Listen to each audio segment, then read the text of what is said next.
Hello! Good afternoon. Good evening. Saan mang sulok ng daigdig.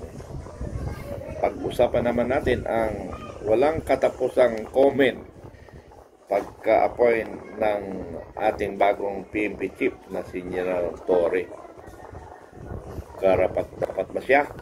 Normal karapat-dapat kasi in-appoint ng Pangulo At hindi lang naman sa case yan ni General Torre nangyari na from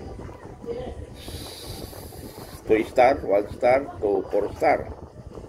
Nangyari rin kay nangyari rin kay Senador Bato. Pero kay General Bato de la Rosa, wala siyang pangit na background na na-appoint siya na mayroon siyang nasagasaan ng mga karapatan. Wala tayong issue na gano'n, no? Na-appoint lang siya because of trusted of the President of the Republic. Then, may nalaktawan siya na 2 klase yata. 2 klase kung hindi ako nagkakamali. Ganun kay General Torre, 2 klase din na nalaktawan niya. Pero ang masaklap dito, kay General Torre, kaya naging PNP chief siya dahil sa kanyang pagsisip-sip, performance sip-sip, Okay lang naman yun sa performance kasi ako ganun rin ako Gusto ko makilala ako sa trabaho, hindi pagsisip-sip. Pero ang problema nga lang, mga kaibigan, parang mali ang order. Yung pagka-aristo, yung salakay doon sa QTC compound, hindi makatao yun. At yung nangyari kay Duterte na kinidnap, hindi rin makatao yun. At sabi nga, illegal. Pero hindi natin masabing illegal yun. Kasi sa side ni Duterte, illegal. Sa side ni Marcos, legal. So, huwag na natin pagtalunan yan. Saka na lang natin magiging illegal yan pag may totoong order na. Pero ang pag-usapan natin dito, mga kaibigan, nang dahil kay Duterte, isa namang dahilan, kaya naghiwalay-walay tayo. Naghiwalay-walay, nag-aaway-aaway tayo. Sino may kagawan to? Ang Pangulong Marcos na bangan. Okay, pakinggan natin muna bago ako magbigay ng komentaryo. Okay.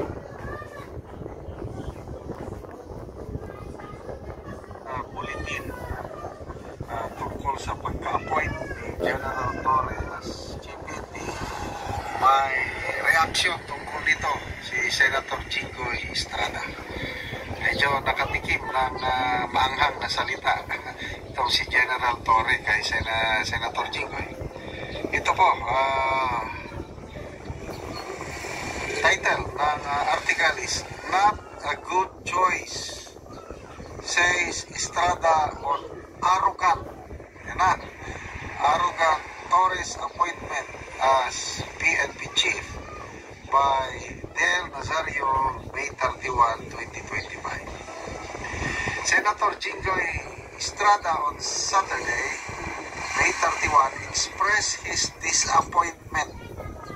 dismayado,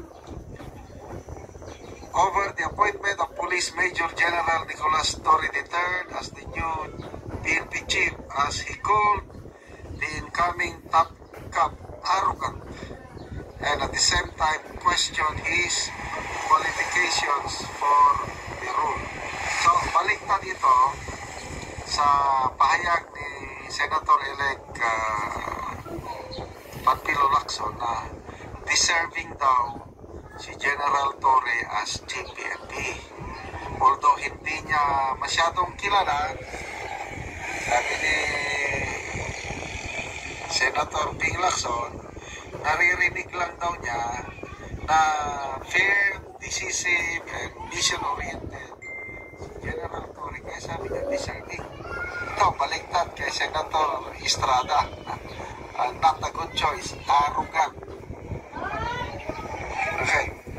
Ito, ang exact statement ni Senator Estrada. For me, kung ako ang tatanungin, that's not a good choice.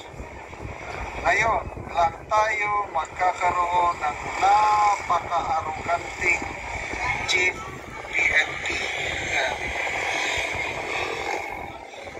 So, Estrada na-interview sa DWIZ.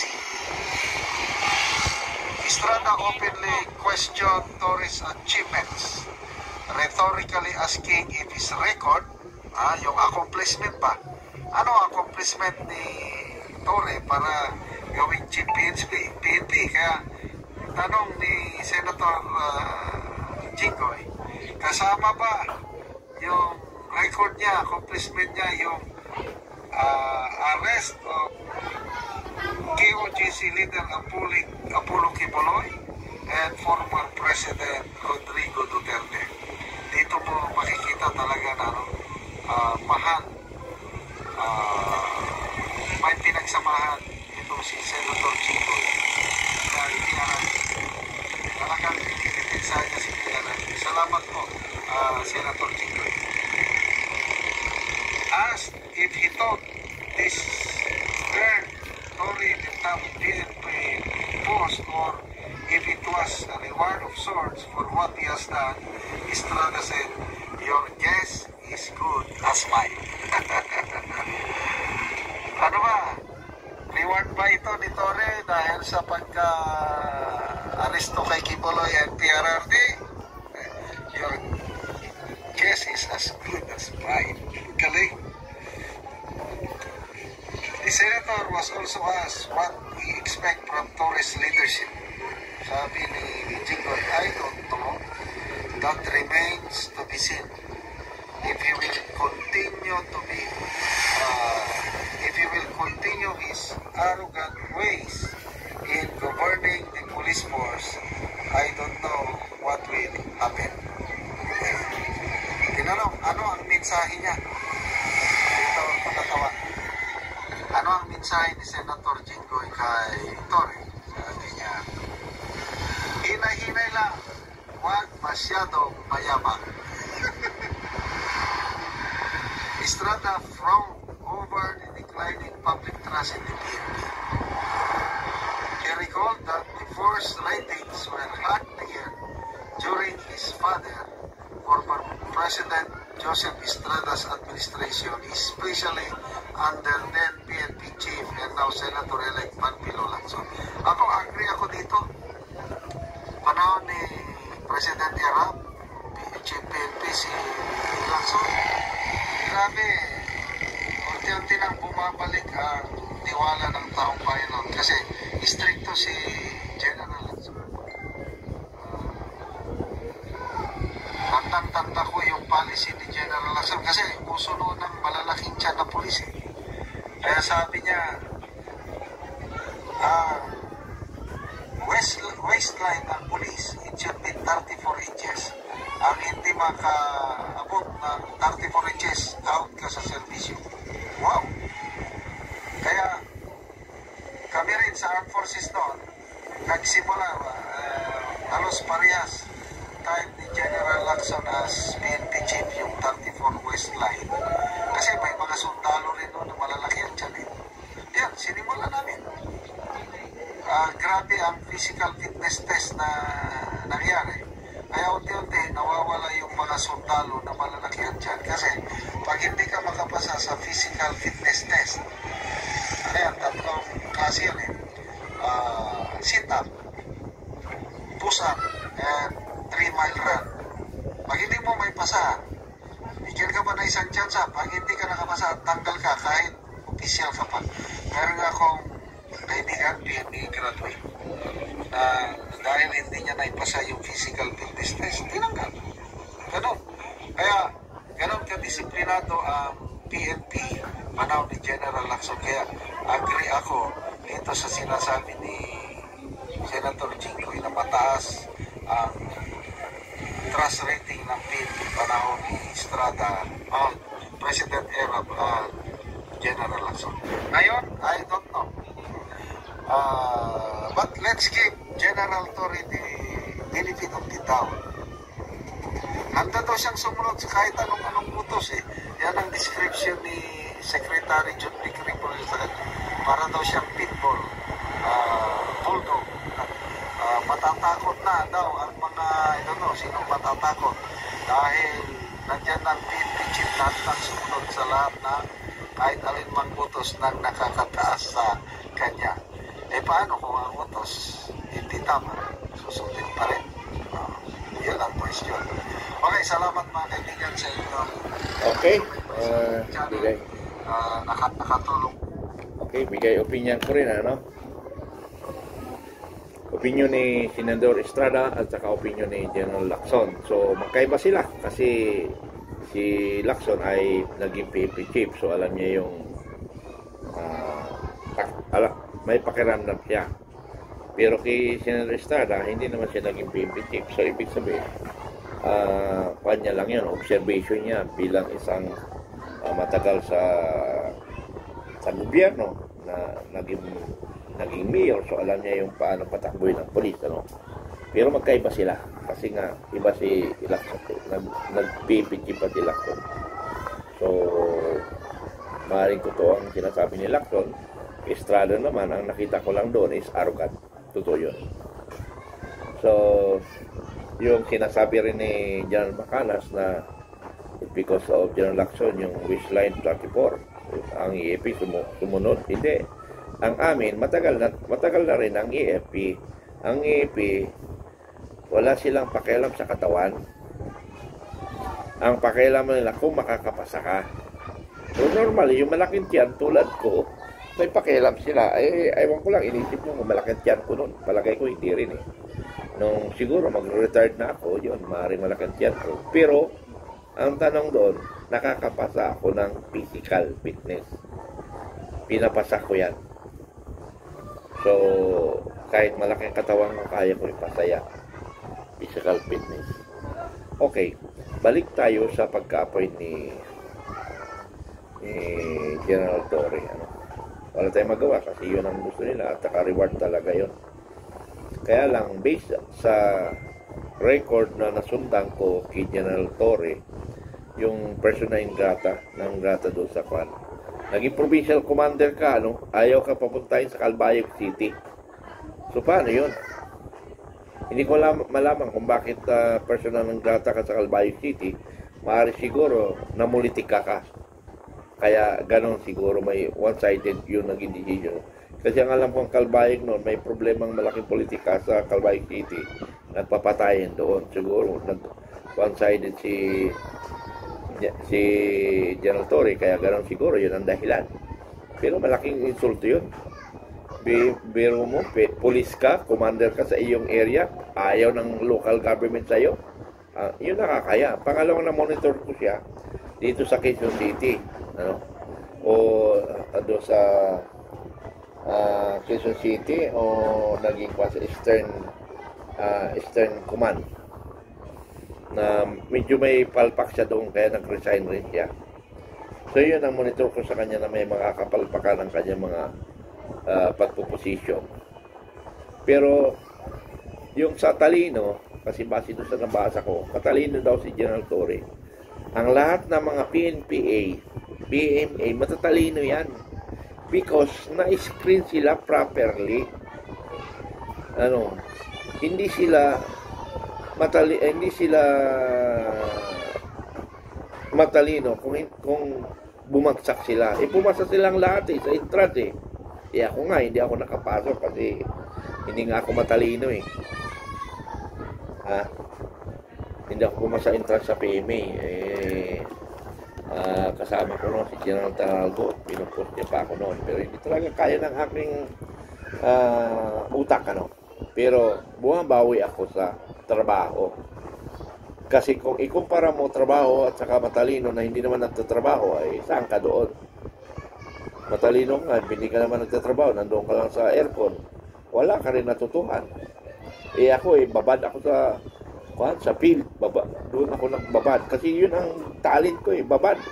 Hindi ako pumunta doon sa aircon, wala naman ako gagamit sa aircon. Na-assign ako sa G3 as deputy. Pero hindi na ako makikita sa G3. Nagbibigay lang akong guidance sa aking tao doon sa aking mga seksyon. na ganitong gawin nyo. Kasi ang kailangan talaga,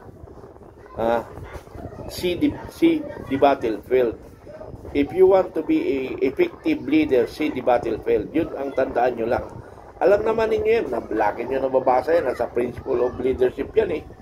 See the battlefield eh. Hindi naman ginagawa ninyo. Yun yung failure ng mga commander na matatalino. Hindi yung see the battlefield para lang mag-inspection ka, para mamasal ka lang. Hindi. I-surprise mo yung mga tao mo.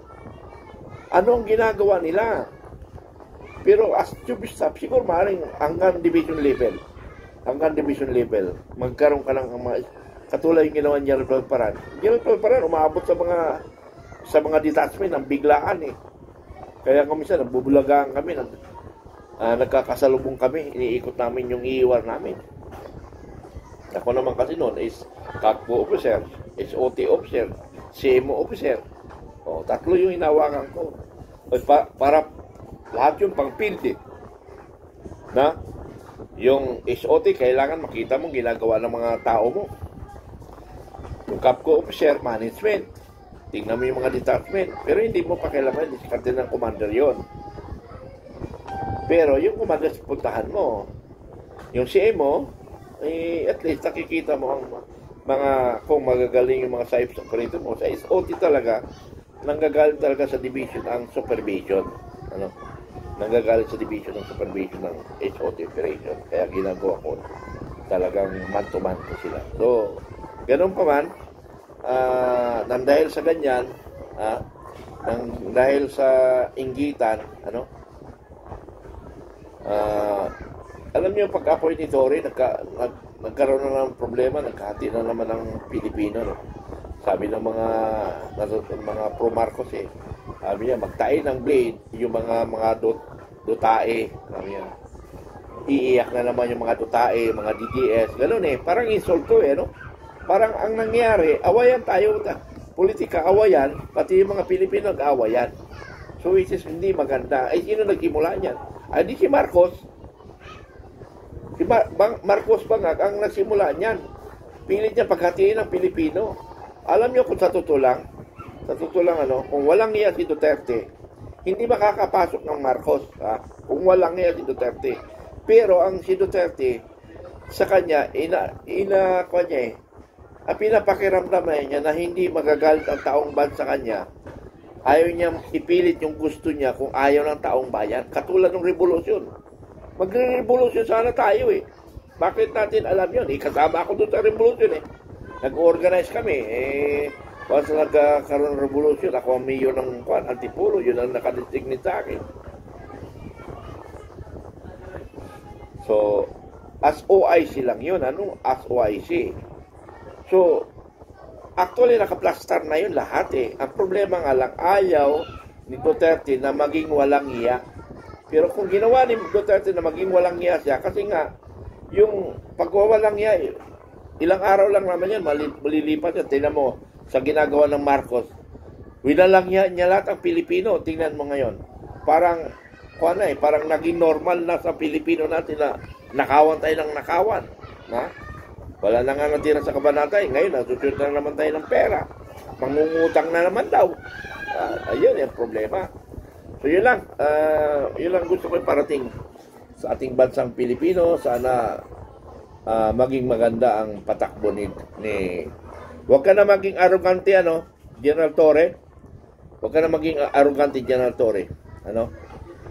Smooth ka na lang ang trabaho mo bilang isang PNP chief. Hindi ka na utusan, Hindi ka na utusan. You have an discretion to decide what is right, what is lawful order. General Torre, yun lang ang palala ko sa iyo. Maraming salamat. Magandang gabi sa inyo lahat. Bye-bye. I love you all.